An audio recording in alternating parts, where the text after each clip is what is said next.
Item ಯಾವುದೇ ಇರಲಿ try ಮಾಡಿ ಆಚಿ ಚಿಕನ್ ಮಸಾಲಾ. ಇನ್ನು ಕೊಲ್ಲಿ ಮಹಾಯುದ್ಧ, ಅದರಲ್ಲೂ ಇರಾನ್ ವಿರುದ್ಧ ಅಮೆರಿಕ ಮತ್ತು ಇಸ್ರೇಲ್ ನಿರಂತರವಾಗಿ ದಾಳಿಯನ್ನ ನಡೆಸ್ತಾನೆ ಇವೆ. ಇಸ್ರೇಲ್ ಒಂದು ಕಡೆ ಸೈಲೆಂಟ್ ಆಗುತ್ತಾ ಅಂತ ಅಂದ್ರೆ ಇಲ್ಲ.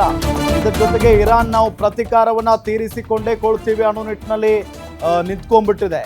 ಹಾಗಾಗಿ ಹೆಂಗೆ ಮುಂದಿನ ದಿನಗಳಲ್ಲಿ ಬಹಳ ದೊಡ್ಡ ಮಟ್ಟದಲ್ಲಿ ಯುದ್ಧ ನಡೆದು ಹೋಗ್ಬಿಡುತ್ತಾ ಅನ್ನೋ ಒಂದು ಭಯ, ಆತಂಕ ಅಂತೂ ಇದ್ದೇ ಇದೆ. ಇಸ್ರೇಲ್ ತೈಲ ಸಂಸ್ಕರಣಾ ಘಟಕಗಳನ್ನೇ ಗುರಿಯಾಗಿಸಿ ಇರಾನ್ ದಾಳಿ ಮಾಡಿರೋದು.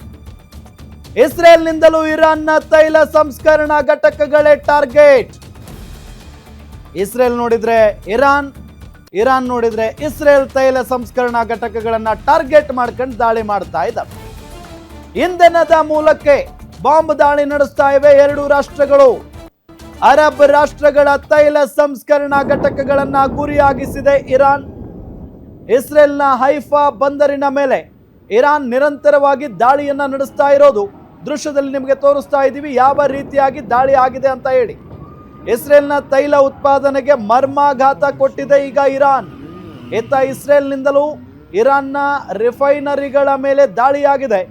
ಇರಾನ್ ರಾಜಧಾನಿ ತೆಹರಾನ್ನಲ್ಲಿ ಮುಗಿಲೆತ್ತರಕ್ಕೆ ಬೆಂಕಿ ವ್ಯಾಪಿಸಿಕೊಂಡಿರೋದು.